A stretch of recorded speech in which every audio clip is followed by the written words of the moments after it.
ہم حضور کا ذکر کر کے اپنے قلب و نظر کی تسکین کا ساماں کرتے ہیں، اور یقیناً حضور کا ذکر اہل ایمان کے لیے تسکین کا سبب ہے۔ میں سینکڑوں بار یہ جملہ آپ تک پہنچا چکا ہوں۔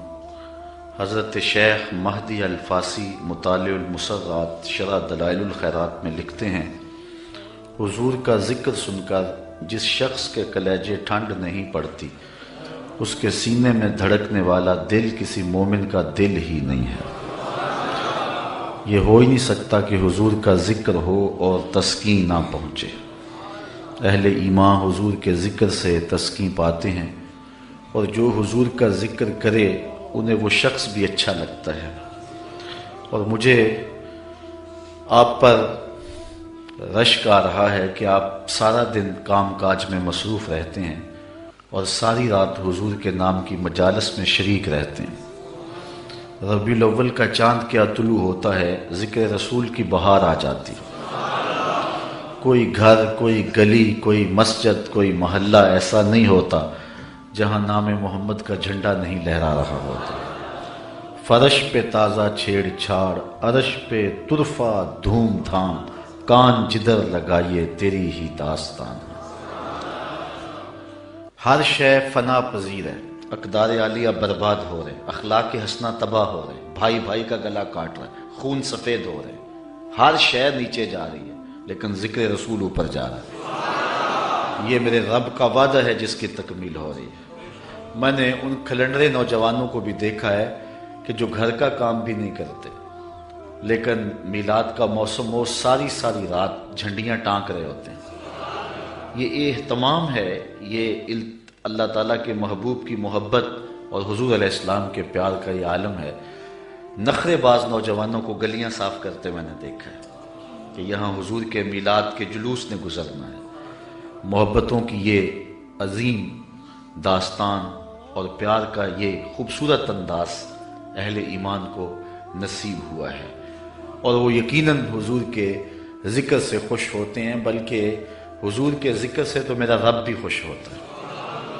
حضرت امیر معاویہ رضی اللہ تعالی عنہ سے مروی ایک روایت ہے جس کو صحاح نے بیان کیا ہے کہ ایک دن آقا تشریف لائے اور صحابہ باہم بیٹھے ہوئے تھے، اور آقا کریم نے فرمایا ما اجلسکم، تمہیں یہاں آج کس شے نے بٹھایا ہوا ہے، کیوں بیٹھے ہوئے؟ آپ سے بھی تو کوئی پوچھ سکتا ہے نا کہ موسم میں آج تغیر بھی ہے اور بوندا باندی کے امکان بھی ہیں، سردی کی ایک تازہ لہر بھی آئی ہے، لیکن آپ سب کچھ چھوڑ چھاڑ کے یہاں کیوں آئے؟ تو آپ اس کو کوئی جواب تو دیں گے نا، یہی جواب دیں گے نا، خوشی ہے آمنہ کے لال کے تشریف لانے۔ تو صحابہ بیٹھے ہوئے تھے، آقا کریم نے فرمایا ما اجلسکم، یہاں آج تمہیں کس شے نے بٹھایا ہوا ہے؟ تو انہوں نے عرض کی جلسنا نذکر اللہ و نحمدہ علی ما ہدانا للاسلام و من علینا بکا، آج ہم اس لیے بیٹھے ہیں کہ اللہ نے آپ کی صورت میں ہمارے اوپر جو احسان کیا ہے اور ہمیں اسلام کی ہدایت ملی ہے، اس پر ہم اللہ کی حمد بیان کرنے اور ذکر کرنے کے لیے بیٹھے ہیں۔ حضور نے فرمایا کہ صحابہ کیا تم اس بات پہ قسم اٹھا سکتے ہو کہ اسی لیے بیٹھے ہو؟ صحابہ نے کہا اللہ کی قسم ہم اس لیے بیٹھے ہوئے۔ فرمایا میں تم سے جو قسم لی ہے کسی تہمت کی وجہ سے نہیں لی، تمہارے قول کی صداقت پر مجھے کوئی شک نہیں تھا کہ اس کو دور کرنے کے لیے میں نے قسم لی ہو، بلکہ ماجرا کچھ اور تھا۔ میرے پاس ابھی جبریل آئے اور انہوں نے آ کر کہا کہ محبوب آپ کے جو غلام کام کر رہے ہیں اس پر اللہ فرشتوں میں فخر فرما رہا ہے، اس کام پر اللہ فرشتوں میں فخر فرما رہا ہے کہ دیکھو میرے محبوب کے غلام کیا کر رہے ہیں۔ تو حضور اللہ کی تخلیق کے شاہکار ہیں، اور اس پر جب کوئی شکریہ ادا کرے گا تو اللہ راضی ہوگا، اللہ خوش ہوگا۔ تو آج میں آپ کے سامنے حضور علیہ السلام کے کچھ معجزات بیان کرنے کا ذہن لے کر کے آیا ہوں کہ آؤ آج اس کا ذکر کریں، جس کے ذکر پہ ذکر ختم ہو جاتا ہے، جس کا نام اتنا اونچا ہے، جس کا ذکر اتنا اونچا ہے کہ اونچائیاں پستی میں ڈھلنے لگ جاتی ہیں جب میرے محمد کا نام آتا ہے۔ اللہ اکبر۔ اللہ نے اپنے محبوب کو سر سے لے کر پاؤں تک سراپا معجزہ بنایا ہے، اور حضور علیہ السلام کے ہاتھوں سے، حضور علیہ السلام کی زبان سے حضور علیہ الصلوۃ والسلام کے اشاروں سے کئی معجزات ظہور پذیر ہوئے ہیں۔ علماء نے لکھا ہے کہ ان کی تعداد 1200 تک ہے، اس سے زائد کی تعداد بھی علماء نے لکھی ہے، 1000 کی تعداد بھی لکھی ہے۔ بہرحال حضور علیہ السلام کو اللہ تعالیٰ نے سراپا معجزہ بنایا، جدھر انگلی اٹھتی کائنات اسی طرف ہوتی، قطرے کو سمندر ذرے کو ستارہ کرتے ہیں، کونین کو خم آ جاتا ہے جب زلف سمارا کرتے ہیں۔ میرے آقا کریم علیہ السلام کے اشاروں پہ پوری کائنات ہے۔ اللہ اکبر، ذرے اس خاک کے تابندہ ستارے ہوں گے جس جگہ آپ نے نالین اتارے ہوں گے۔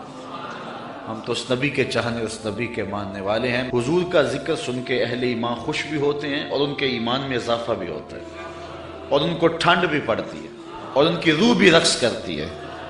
تو آؤ حضور علیہ السلام کے کچھ معجزات آپ تک پہنچاؤں۔ حضرت انس رضی اللہ تعالی عنہ روایت کرتے ہیں، امام بخاری نے اور امام مسلم نے اس حدیث کو اپنی اپنی اسناد کے ساتھ بیان کیا ہے۔ حضرت انس حضور کے خادم خاص ہیں، ویسے سارے صحابہ حضور کے خادم تھے، میں بھی حضور کا نوکر ہوں، آپ بھی حضور کے نوکر ہیں، تو لیکن جب کہا جائے کہ حضور کے خادم کا نام کیا ہے تو نام حضرت انس کا آتا ہے۔ ان کے والد تھے حضرت ابو طلحہ اور والدہ تھی ام سلیم، اور یہ ایسے خوش نصیب لوگ ہیں کہ ان کے بارے میں فرمایا گیا کہ ام سلیم جیسی بیوی کوئی نہیں اور ابو طلحہ جیسا شوہر کوئی نہیں۔ حضور جب ہجرت فرما کے مدینہ تشریف لائے نا تو حضرت انس اس وقت چھوٹی عمر میں تھے، تو حضرت ام سلیم ان کو لے کر کے حضور کی خدمت میں چلی گئی اور عرض کی حضور یہ گھر کے کام کاج کیا کرے، کوئی گھر کا سودا سلف لانا ہو تو یہ آپ کی نوکری کیا کرے۔ پھر حضور حضرت انس سے بے پناہ محبت کیا کرتے، کبھی انس کہتے، کبھی انیس کہتے، کبھی یا ذل اذنین، او دو کانوں والے، کبھی یوں پیار کرتے۔ کہتے ہیں ایک بوٹی تھی نمکین، میں پہاڑوں سے کاٹ کے لاتا تھا اور اپنے ہم عمر بچوں کو دیتا، اس بوٹی کا نام حمزہ تھا۔ حضور نے مجھے ایک دن دیکھا اور فرمایا یا ابا حمزہ، او ابو حمزہ۔ حضور مجھے ابو حمزہ کہہ کے بھی پکارتے، انیس بھی کہتے، انس بھی کہتے، اور مجھے یا ذل اذنین، او دو کانوں والے، یہ کہہ کے بھی پکارتے تھے۔ حضور بڑی محبت کرتے، 10 سال تک انہوں نے حضور کی نوکری کی ہے، اور کہتے ہیں 10 سال میں ایک بار بھی ایسی نہیں آئی کہ حضور نے مجھے جھڑکا ہو، بس مجھے پیار ہی کیا ہے، جو کہ رحمت للعالمین جو ہیں۔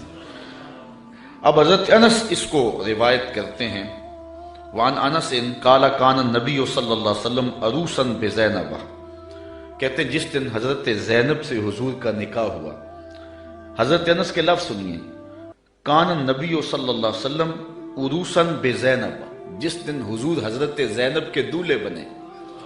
حضرت انس روایت کرتے ہیں جس دن حضور حضرت زینب کے دولہے بنے، فعامدت امی ام سلیم الی تمر و سمن و عقت، تو میری ماں ام سلیم نے کچھ کھجوریں، کچھ گھی اور کچھ پنیر لے کر اس کا حلوہ تیار کیا، فصنعت حیسن، ایک حلوہ تیار کیا، فجعلته فی طور، اور ایک برتن میں ڈال کر کے، فقالت، فرمایا، یا انس اذهب بهذا الى رسول اللہ، یہ حلوہ حضور کی خدمت میں لے جاؤ، یہ حضور کے پاس لے جاؤ۔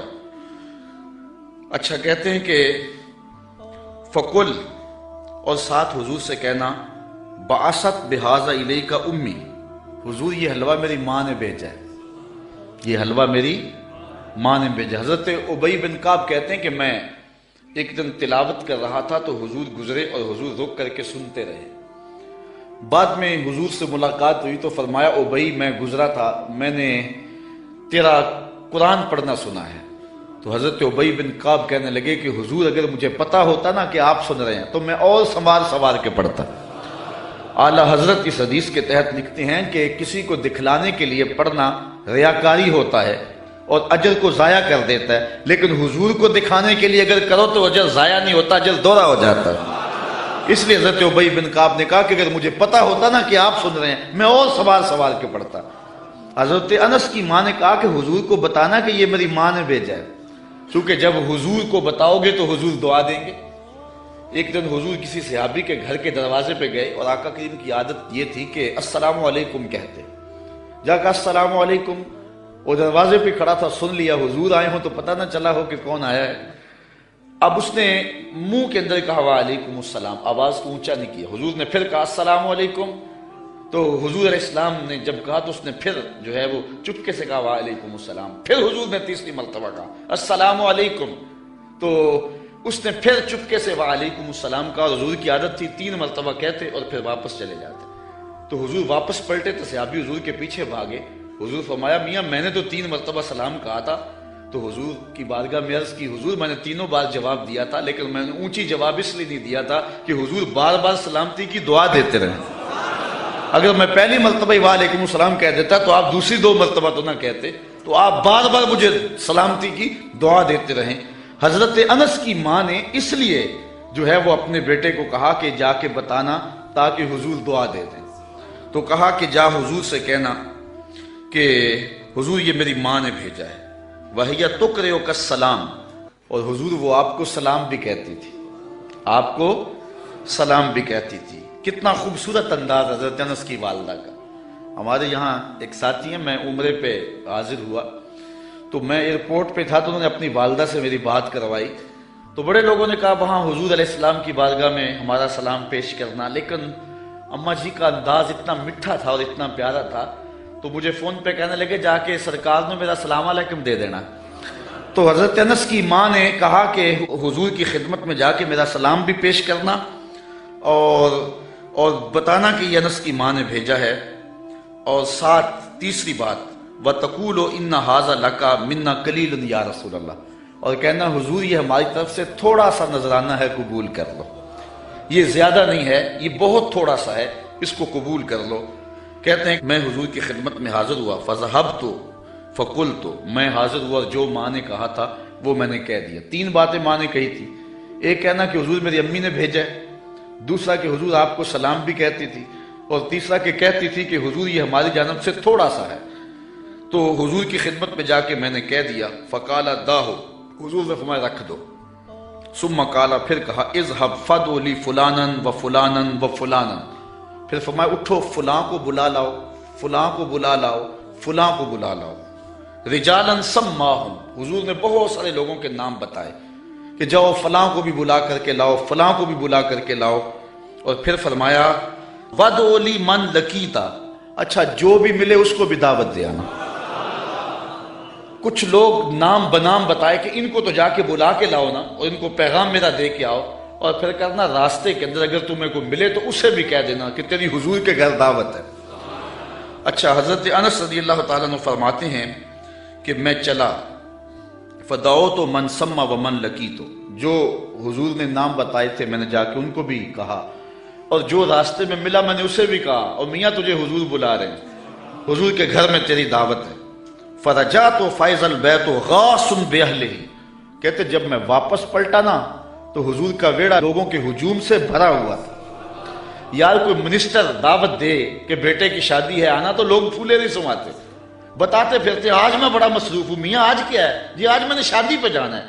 یار جس کو منسٹر بلائے، جس کو ایم پی اور ایم این اے بلائے، وہ تو خوشی سے پھولا نہ سمائے کہ آج فلاں گھر میری دعوت ہے، پھر ان کی خوشی کا عالم کیا ہوگا جن کی دعوت محمد عربی کے گھر میں تھی۔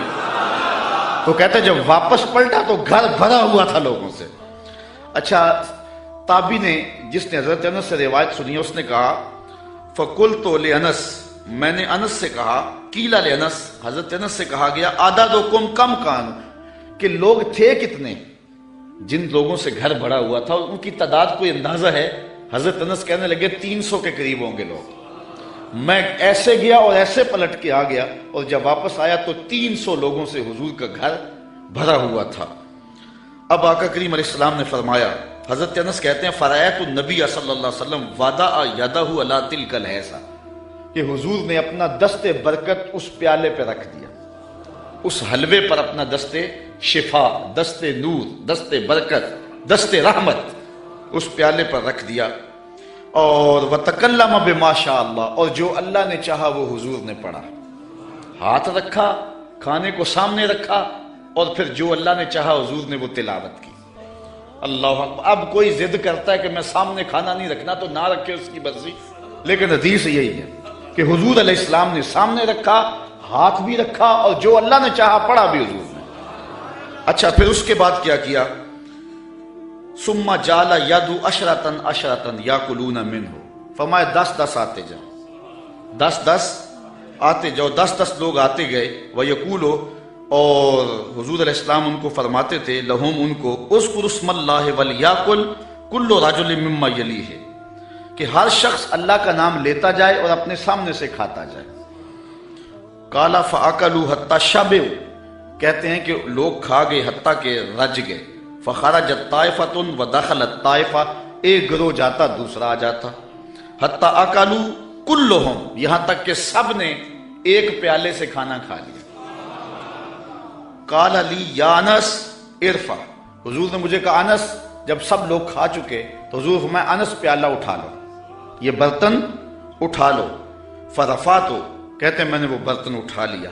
اب آگے حضرت انس کی سنیے، کہتے ہیں فما ادری ہینا وضعت اکثر ام ہینا رفعت، حضرت انس کہتے ہیں میں فیصلہ نہیں کر سکتا کہ جب میں نے پیالہ رکھا تھا حلوہ اس وقت زیادہ تھا یا جب اٹھایا تھا اس وقت زیادہ تھا۔ دست شفا آیا تو برکتیں ہی برکتیں آ گئی۔ اس کو امام بخاری نے بیان کیا۔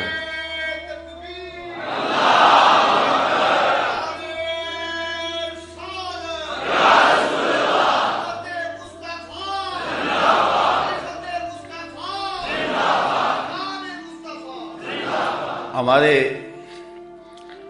حضور علیہ السلام کا ایک اور معجزہ سنیے۔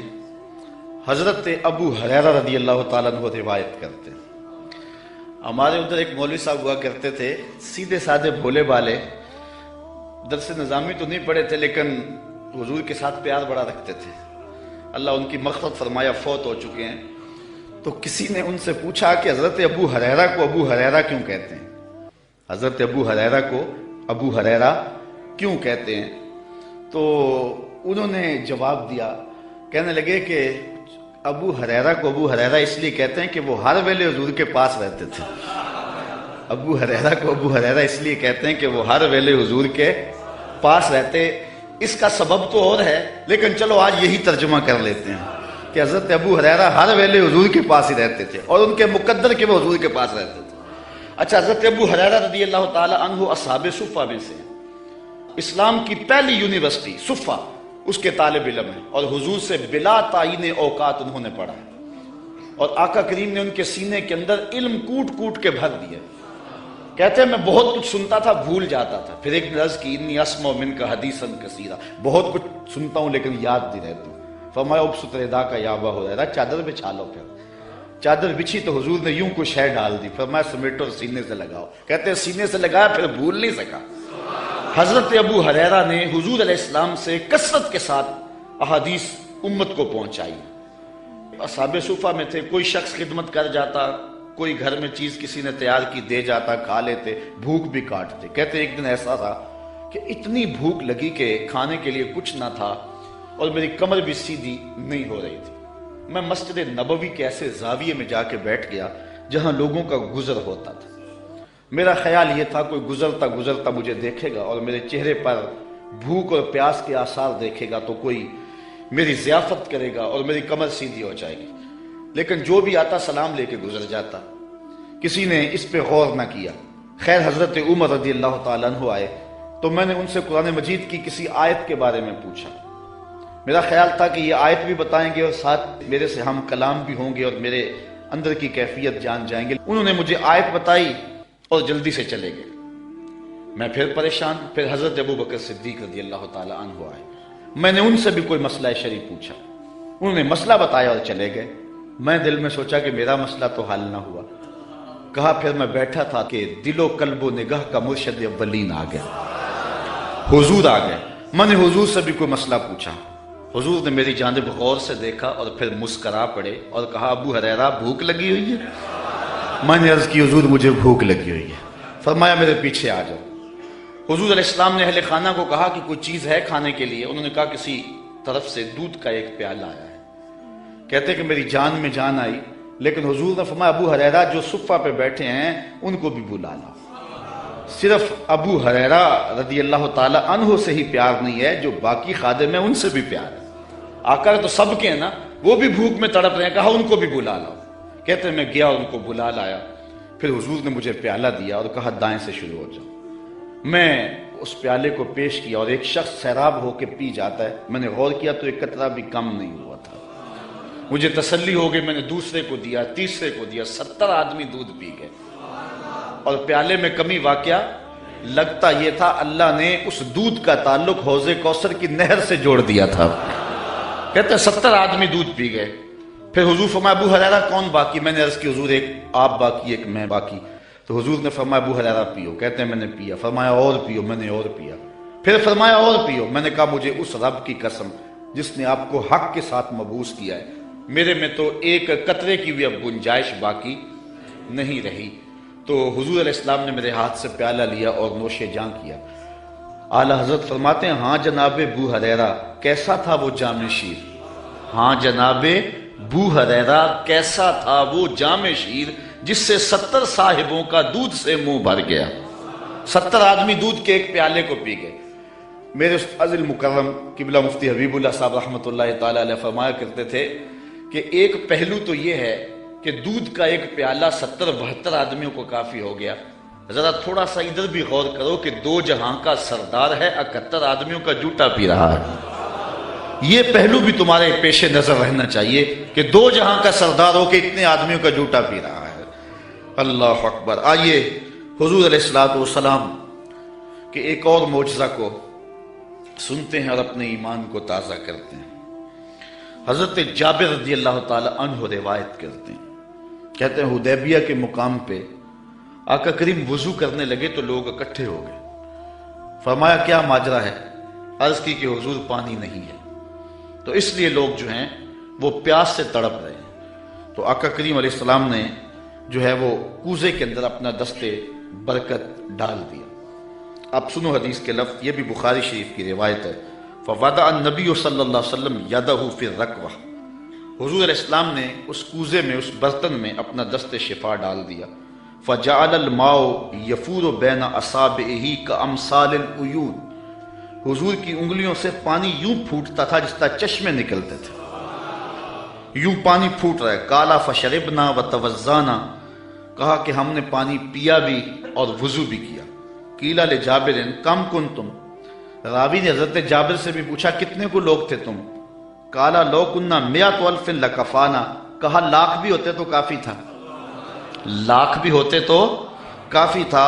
کننا 15 100، لیکن ہم تھے جو ہیں وہ 1500، لیکن اگر وہ لاکھ بھی ہوتے تو وہ پانی کم نہ پڑتا۔ یہاں اعلیٰ حضرت کا اسلوب پھر دیکھیے، آپ فرماتے انگلیاں ہیں فیض پر، ٹوٹے ہیں پیاسے جھوم کر، انگلیاں ہیں فیض پر، ٹوٹے ہیں پیاسے جھوم کر، ندیاں پنجاب رحمت کی ہیں جاری واہ واہ، ندیاں پنجاب رحمت کی ہیں جاری واہ واہ۔ حضرت انس روایت کرتے ہیں، قال نعى النبی صلی اللہ علیہ وسلم زیدا وجعفرا وابن رواحہ للناس قبل ان یاتیہم خبرہم، جنگ موتا پر حضرت نبی رحمت صلی اللہ علیہ وسلم نے صحابہ کو روانہ کیا۔ یہ 8 ہجری کو جنگ ہوئی ہے، مسلمانوں کی تعداد صرف 3000 اور ہرکل کے سپاہیوں کی تعداد 1 لاکھ، 3000 1 لاکھ کے مقابلے میں آئے۔ شام میں یہ جنگ گمسان کی لڑی جا رہی ہے، جنگ وہاں ہو رہی ہے اور حضور ہیں مدینے میں، اور آقا کریم یہاں بیٹھ کے جنگ کے واقعات سنا رہے ہیں، جنگ کے واقعات سنا رہے ہیں۔ تو حضور نے ارشاد فرمایا کہ اخذ رایۃ زید فاصیب، فرمایا جھنڈا اب حضرت زید نے پکڑ لیا، جھنڈا لشکر اسلام کا حضرت زید نے پکڑا ہے۔ پھر فرمایا کہ وہ شہید کر دیے گئے۔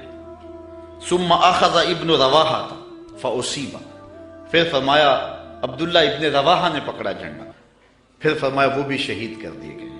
وَعَيْنَاهُ تَذْرِفَانِ، حضور یہ بیان کرتے جا رہے تھے اور آنکھوں سے آنسو ٹپک رہے تھے۔ پھر اس کے بعد حضور نے فرمایا حَتَّى أَخَذَ الرَّایَةَ سَيْفٌ مِّن سَيُوفِ اللَّهِ، یعنی خالد ابن الولید، فرمایا اب اللہ کی تلواروں میں سے ایک تلوار خالد بن ولید نے پکڑ لیا ہے۔ حَتَّى فَتَحَ اللَّهُ عَلَيْهِمْ، یہاں تک کہ اللہ تعالیٰ نے ان کو فتح عطا فرما دی۔ بیٹھے مدینے میں ہیں، نظر کہاں ہے؟ جہاں موتا کی جنگ ہو رہی ہے، یہ شام کے علاقے میں واقعہ ہے، حضرت خالد بن ولید کے ہاتھ پر اللہ تعالیٰ نے اسلام کو فتح دی اور 3000 مجاہدوں نے 1 لاکھ کے دانت کٹے کر کے رکھ دیے. اور حضرت خالد بن ولید کو سیف اللہ اسی موقع پہ کہا گیا. آپ نے کافروں پر اس جنگ میں 8 تلواریں توڑی تھی. تلوار توڑنا عرب میں بہادری کی علامت تھی. جو تلوار توڑتا اتنے لوگوں کو مارتا کہ اس کی تلوار ٹوٹ جاتی. اس جنگ میں 8 تلواریں توڑی حضرت خالد بن ولید. ساری زندگی حضرت خالد بن ولید کی آرزو رہی کہ میں بھی شہید ہو جاؤں راہ خدا میں، لیکن یہ ان کی آرزو پوری نہ ہو سکی، اس لیے کہ وہ اللہ کی تلوار تھے، اور اللہ کی تلوار کو کون توڑتا.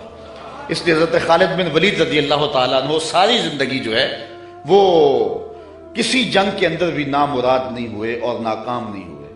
ایک موقع پر جبلہ بن احم کے مقابلے میں حضرت خالد بن ولید تھے. اس معاملے میں مسلمانوں کی پسپائی ہوئی.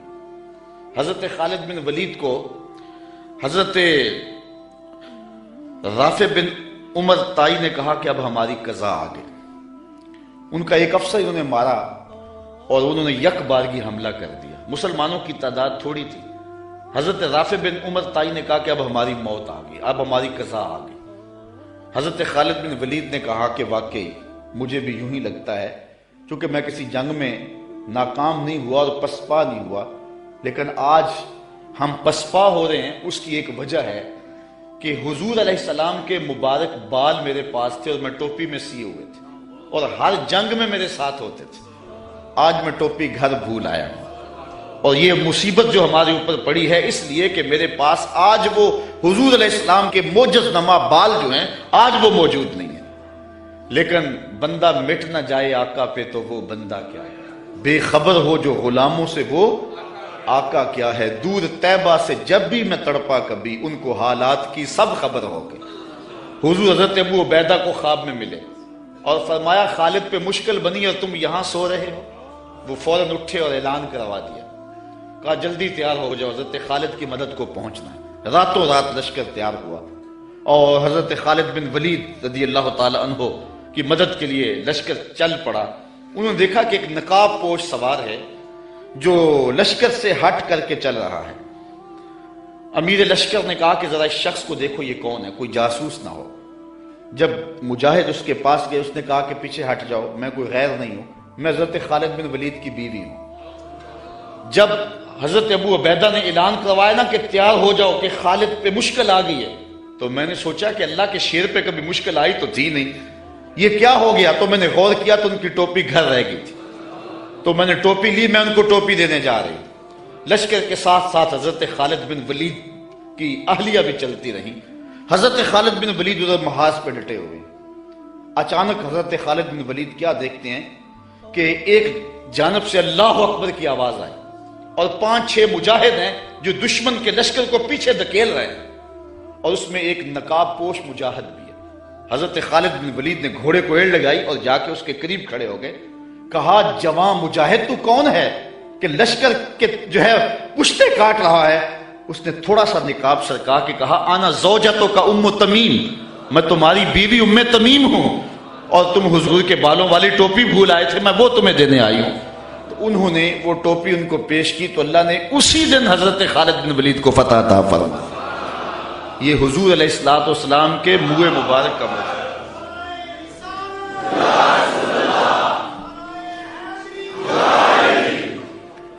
حضرت سلمان فارسی رضی اللہ تعالی عنہ نے 350 سال زندگی پائی. ایک روایت کے مطابق 250 سال اور دوسری روایت کے مطابق 350 سال زندگی پائی. کہتے ہیں کہ میں ایک پادری کی خدمت کرتا رہا. جب اس کا آخری وقت آیا اس نے مجھے کہا کہ تو نے میری بڑی نوکری کی ہے اور بڑی خدمت کی ہے، تو اب میں جا رہا ہوں، لیکن اب تو چلا جا غموریہ اور وہاں کا ایک راہب ہے جو کتاب اللہ کو صحیح جاننے والا ہے، اس کی خدمت کر، تجھے کچھ مل جائے گا. کہتے میں نے اس کی وفات کے بعد تدفین کی اور پھر غموریہ کے اس راہب کے پاس پہنچا. ساری زندگی میں نے اس کی نوکری کی. جب وہ فوت ہونے لگا تو اس نے مجھے کہا کہ اب میں اس دنیا سے جا رہا ہوں، تو نے بہت زیادہ میری خدمت کی، میں تجھے ایک پتے کی بات بتاؤں، اب تو چلا جا مدینے میں، یثرب میں، یہ نبی آخر الزمان کی ہجرت گاہ ہوگا، اور وہاں جا کے اس کا انتظار کر، اب وہ آنے والے، ان کے آنے کا وقت بالکل قریب آ گیا۔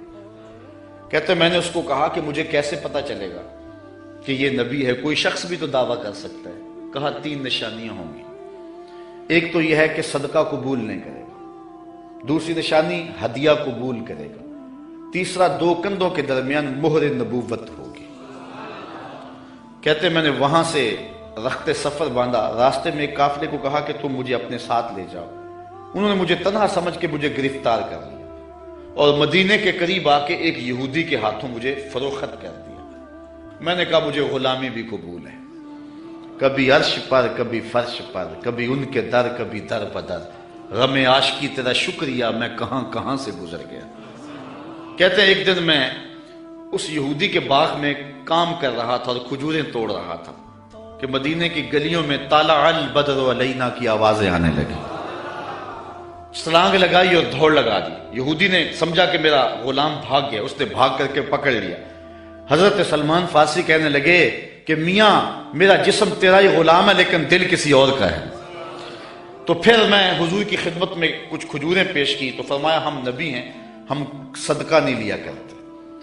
میں نے کہا حضور صدقہ نہیں ہے، ہدیہ ہے، تو حضور نے قبول فرما لیا۔ 2 نشانیاں پوری ہو گئیں، اب تیسری نشانی کا انتظار۔ حضور مہر نبوت کو چھپا کر کے رکھتے تھے، میں طاق میں رہتا تھا۔ ایک دن ایک جنازے میں حضور تشریف لائے، میں تھوڑا سا حضور کے پیچھے ہوا تو آقا کریم علیہ السلام نے اپنی چادر مہر نبوت سے ہٹا دی، فَأَلْقَ إِلَيَّ رِدَاءَهُ، اپنی چادر میری جانب پھینک دی، وَقَالَ انظر إِلَى مَا أُمِرْتَ بِهِ، جو تجھے بتایا گیا دیکھ لے، جو ڈھونڈ رہا ہے وہ دیکھ لے۔ فَرَأَيْتُ الْخَاتِمَ بَيْنَ كَتِفَيْهِ مِثْلَ بَيْضَةِ الْحَمَامَةِ، تو پھر میں نے حضور کے 2 کندھوں کے درمیان کبوتر کے انڈے کے برابر حضور کی مہر نبوت دیکھ لی اور ایمان کی دولت سے مالا مال ہو گئے۔ اچھا، حضور کے معجزات کی فہرست تو بہت طویل ہے، لیکن میں آج کی اس نشست کو ایک عظیم حضور کے معجزے سے اختتام کی طرف لے جاؤں گا۔ آقا کریم جب ہجرت مدینہ کے لیے رخت سفر باندھتے ہیں، راستے میں عاتقہ بنت خلف بن معبد نامی ایک خاتون کا گھر آیا۔ حضور وہاں رک کر کے ان کو کہا کہ اگر تمہارے پاس ہماری خدمت کے لیے کچھ ہے تو ہمیں پیش کرو۔ بھوک اور پیاس آقا کریم نے محسوس کی، حضور کے جو ساتھی بھی تھے۔ تو اس خاتون نے جس کا نام معبد تھا، اس نے کہا کہ لو کانا عندنا شیء ما آوزکم الکرا، ہم دیہاتی لوگ ہیں اور عرب ہیں، ہمارے ہاں مہمان آ جائے تو کوئی کسر نہیں چھوڑتے، لیکن آج اتفاق ایسا ہے کہ ہمارے گھر کچھ ہے نہیں جو آپ کی خدمت کے لیے پیش کریں۔ عرب لوگ مہمان دیکھ کر کے خوش ہوتے ہیں، پھر مہمان بھی اتنے سونے آ جائیں، لیکن بدقسمتی یہ ہے کہ اس وقت ہمارے پاس کچھ ہے نہیں جو آپ کو پیش کر سکے۔ ایک جانب ایک بکری بندھی ہوئی تھی، لاغر اور کمزور سی۔ حضور فرمایا اگر تم کہو تو اس کا دودھ دھو لیں۔ اس نے کہا اس کی ہڈیوں میں گودا نہیں، کھیری میں دودھ کہاں ہوگا، اگر یہ چلنے کے قابل ہوتی تو ریبڑ کے ساتھ نہ جاتی۔ فرمایا اگر تم اجازت دو۔ اس نے کہا مجھے کیا اعتراض ہو سکتا۔ تو حضرت سیدنا صدیق اکبر نے آگے بڑھ کے بکری کو کھولا اور حضور کے سامنے کھڑا کیا۔ آقا نے دست شفا، دست رحمت اور دست برکت اس بکری کی پشت پہ رکھا۔ جو ہی حضور کا ہاتھ آیا تو اس نے جھجری لی، ٹانگیں چوڑی کر دی، اس کی کھیری میں دودھ اترایا۔ حضور علیہ السلام نے فرمایا کہ کوئی برتن لا۔ اس نے گھر کا برتن پیش کیا۔ حضور نے دودھ دعا تو جھاگ اٹھنے لگی، حتیٰ کہ گھر کے سارے برتن دودھ سے بھر گئے۔ معبد کے گھر کی تھالیاں بھی دودھ سے بھر گئی۔ حضور نے بھی پیا، حضور کے ساتھیوں نے بھی پیا۔ معبد اور گھر میں اس کا ایک بچہ تھا، اس کے پاس، اس نے بھی دودھ پیا۔ حضور علیہ السلام نے دعائے برکت دی اور چلے گئے۔ معبد کو حضور کا پتہ پوچھنا یاد نہ رہا، بس حضور کے حسن اور جمال میں کھو گئی، اور پوچھنا یاد نہ رہا کون ہو، کدھر سے آئے ہو، نام کیا ہے۔ شام کو جب معبد بکریوں کا ریوڑ لے کر کے واپس پلٹا، اس نے کچی کلی پہ نور برستے دیکھا، انوار اترتے دیکھے۔ ایک بار وہ جدھر سے گزرے ہیں نصیر، ایک بار وہ جدھر سے گزرے ہیں نصیر، ہزار بار ادھر سے بہار گزری۔ نشور وحدی کا لہجہ دیکھیں، اس نے کہا چند لمحوں کے لیے ٹھہرے تھے تم جس پیڑ کے نیچے، چند لمحوں کے لیے ٹھہرے تھے تم جس پیڑ کے نیچے، سنا ہے آج تک اس پیڑ کا سایہ مہکتا ہے، آج تک اس درخت کے سائے سے بھی خوشبو آتی ہے جس درخت کے سائے میں چند لمحوں کے لیے آپ رکے تھے۔ ام معبد کا شوہر ابو معبد کہتا ہے کہ کیا ماجرا ہے، آج ہمارے گھر میں یہ جو رونق ہے اور یہ جو تازگی ہے اور یہ انوار اتر رہے ہیں، کیا ماجرا ہے؟ تو ام معبد کو حضور کا نام تو پوچھنا یاد نہیں رہا، اس نے اپنے طور پہ حضور کا نام رکھ لیا۔ اس نے کہا آج ہمارے گھر میں مبارک آیا تھا، آج ہمارے گھر میں مبارک آیا تھا۔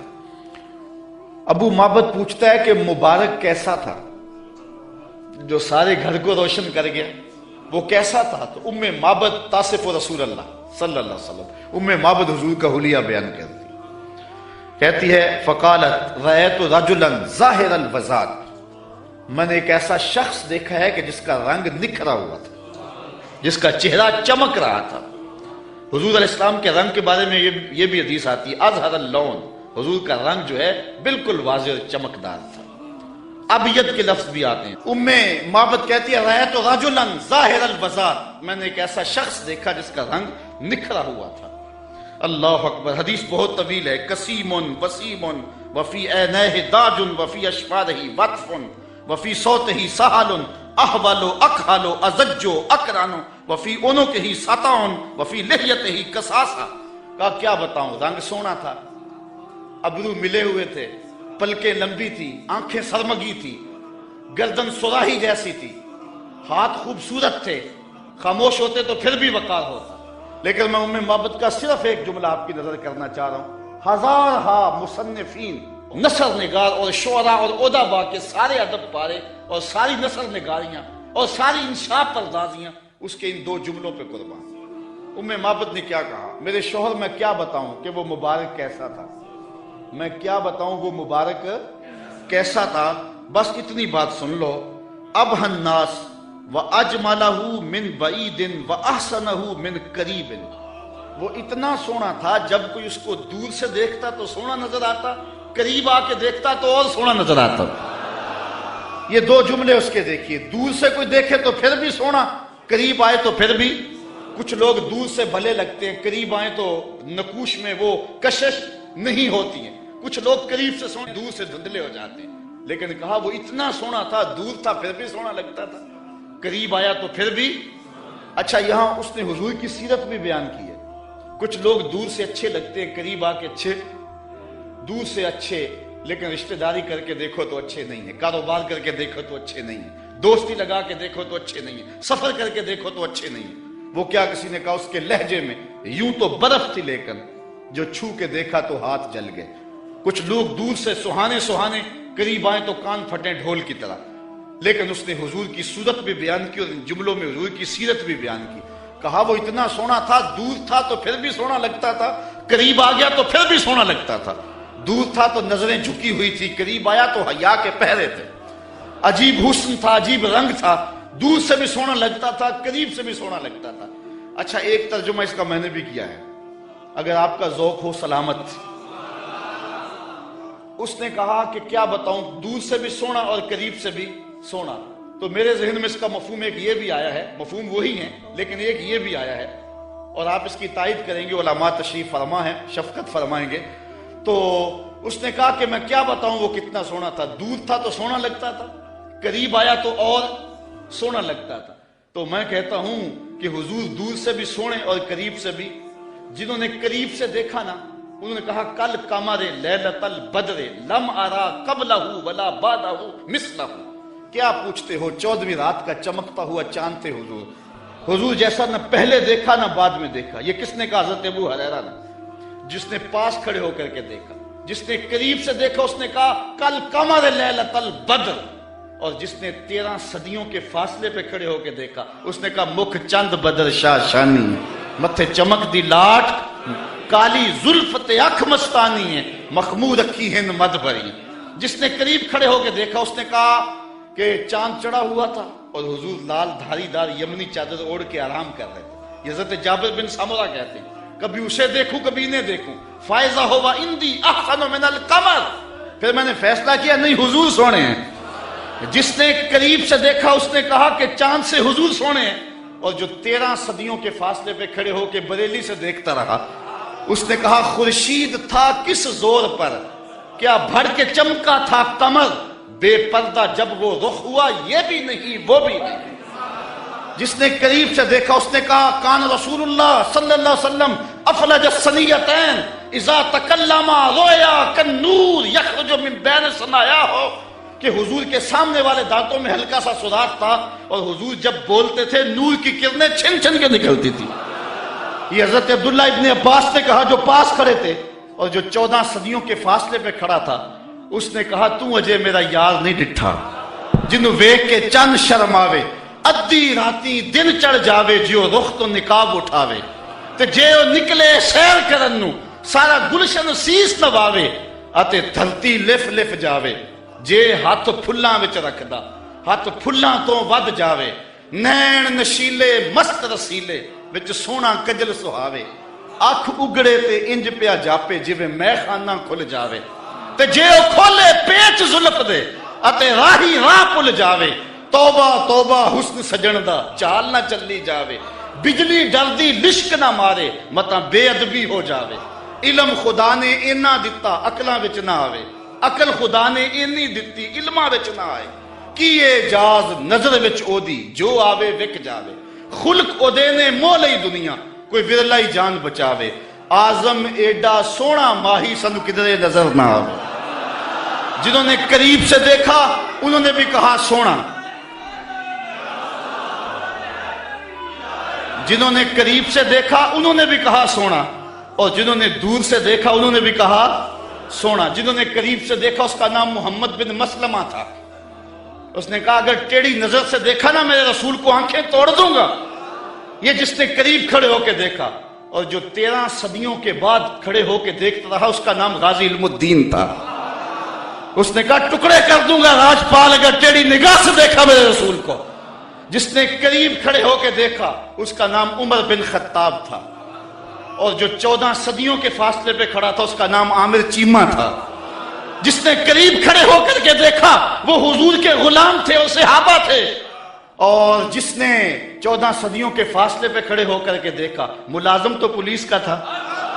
اس نے کہا تو گورنر ہے تو میں محمد کا نوکر ہوں, میں کاٹ کے ٹکڑے کر دوں گا اگر تیری نظر سے بھی دیکھا تو کہا کوئی قریب سے دیکھے پھر بھی واری جائے, دور سے دیکھے پھر بھی واری جائے, تو اجے میرا یار نہیں ڈٹھا جنوں ویکھ کے چند شرماوے. کہا کیا بتاؤں کہ وہ قریب سے بھی سونا اور دور سے بھی سونا. اچھا اس نے حضور کا حلیہ بیان کیا, ام مابت میرے بچے تیرے پہ قربان, ام مابت میری نسلیں فدا تیرے ایک ایک جملے پہ. حضور کا حلیہ بیان کیا اور حد کر دی ام مابت نے. دعا کرو اللہ ہمیں حضور کی زیارت نصیب فرمائے. یا اللہ واسطہ ڈالتے ہیں ام مابت کا, ہمیں حضور کی زیارت دے دے. یہ آنکھیں اس قابل تو نہیں ہیں لیکن مالک تو کرم کر, ہم تیرے محبوب کا نام لے رہے ہیں, ام مابت کا صدقہ حضور کی زیارت دے دے. اچھا ام مابت نے حضور کا حلیہ بیان کیا, مبارک کا حلیہ بیان کیا. ام مابت حلیہ بیان کر کے فارغ ہوئی تو بچہ بولا امی وہ بکری والی بات سنائی نہیں, جو بکری کی پشت پہ ہاتھ پھیرا تھا مبارک نے وہ تو بات نہیں سنائی. اللہ اکبر. اب ابو مابت کہتا تم نے زیادتی کیا میرے سے, جب مبارک آیا تو مجھے بلایا کیوں نہیں, اس کو میں بھی دیکھنا چاہتا تھا. اب میں بکریاں دودھ لے کر نہیں جاؤں گا, قریب قریب رہا کروں گا, کبھی مبارک آئے نا تو مجھے بلا لینا. اب وہ سارے گھر کے افراد مبارک کا انتظار کرتے ہیں. ابو مابت کہتا ہے ایک بار ہی آ جائے. جن لوگوں نے مدینہ نہیں نہ دیکھا ہوتا وہ کہتے ہیں ایک بار مدینے بلا لے مولا پھر پاویں جان کڈ لئی, اور جنہوں نے دیکھ لیا ہوتا وہ کہتے ہیں یا اللہ بار بار بلا. ابو مابت کے جذبات یہ تھے ایک بار ہی دیکھ لوں, لیکن ام مابت کہتی تھی کاش کے روز بھی گزرے, مبارک کا روزانہ گزر ہو یہاں سے. ایک دن ام مابت سودا سلف لینے کے لیے قریبی بستی میں گئی, نہ ملا تو آگے بڑھ گئی, آگے شہر مدینہ میں جا پہنچی. سودا خرید رہی تھی, بچہ بھی ساتھ تھا کہ حضرت ابو بکر صدیق گزرے. تو بچے نے جب دیکھا نا تو تڑپنے لگا, اور اس کے لفظوں میں وہ بے ساختگی اور اس کی تڑپ ظاہر ہو رہی ہے. اس نے کہا یا امہ ان ھذا الرجل الذی کان مع المبارک، اے امی اس دن جو مبارک کے ساتھ نہیں بندہ تھا یہ جا رہا ہے. سودا چھوڑا حضرت ابوبکر صدیق کے پیچھے اور پوچھتے ہیں مبارک کہاں ہے؟ تم تو مل گئے ہو، مبارک کدھر ہے؟ اب نام تو اپنے طور پہ رکھا ہوا تھا. حضرت ابوبکر صدیق فرمایا کس مبارک کو ڈھونڈ رہی ہو؟ کہا وہی جس نے بکری کی پشت پہ ہاتھ پھیرا تھا. کہا آؤ تمہیں مبارک کے ڈیرے پہ لے چلو. حضور صحن مسجد نبوی میں بیٹھے ہوئے تھے. جب بچے نے دیکھا تو پھر چیخا اور کہا امی وہ دیکھو مبارک بیٹھا ہوا. یہ حضور کے قدموں میں بیٹھ گئی اور برکت لوٹی. حضور نے اسلام دیا، انہوں نے قبول کیا. واپس پلٹے گھر آئے. شام کو ابو معبد کے واپس آنے کا جب وقت ہوا نا تو ماں کہتی تھی بیٹے تو خاموش رہنا، میں بتاؤں گی تمہارے باپ کو. بیٹا کہتا نہیں امی مبارک کے ساتھی کو میں نے دیکھا تھا اس لیے میں نے بتانا ہے ابو کہ ہم مبارک کو دیکھ آئے ہیں. شام کو جب ابو معبد آیا نا یہ دونوں بتانے لگے، وہ پہلے ہی بول پڑا. کہا گھر پھر چمک رہا ہے، مبارک پھر آیا تھا؟ انہوں نے کہا مبارک تو نہیں آیا، ہم اس کا ڈیرا دیکھ آئے ہیں. کہا کدھر رہتا ہے؟ کہا جسے دنیا محمد کہتی ہے وہی تو مبارک ہے. پھر اگلے دن ابو معبد بھی حضور کے قدموں میں بیٹھا ہوا تھا. وہ بکری ام معبد کے پاس عام و رمادہ تک زندہ رہی. اہل سیر لکھتے ہیں کہ یہ حضرت عمر کے دور میں ایک سال آیا تھا جب قحط پڑا تھا اور درخت بھی سوکھ گئے تھے، جانوروں کی چھاتیاں بھی خشک ہو گئی تھی، کنووں کے پانی بھی نیچے چلے گئے تھے، حوض بھی خشک ہو گئے تھے، کہیں سے پانی کا کوئی قطرہ نہیں ملتا تھا. لیکن ام معبد کے ڈیرے سے بکری کا دودھ مل جاتا تھا کیونکہ حضور علیہ السلام نے اس بکری پر اپنا دست شفا پھیرا تھا، اپنا دست برکت پھیرا تھا. یہ حضور علیہ السلام کے ہاتھ کی اور حضور علیہ السلام کے دست نور کی برکت ہے. یہ ہاتھ تو اٹھ جائے تو چاند کے ٹکڑے ہوتے ہیں، یہ ہاتھ اٹھ جائے تو سورج پلٹ کے سر کے وقت پہ آتا ہے. اللہ اکبر. یہ جدھر ہاتھ ہو جاتے ہیں ادھر ہی کائنات کا نظام ہوتا ہے.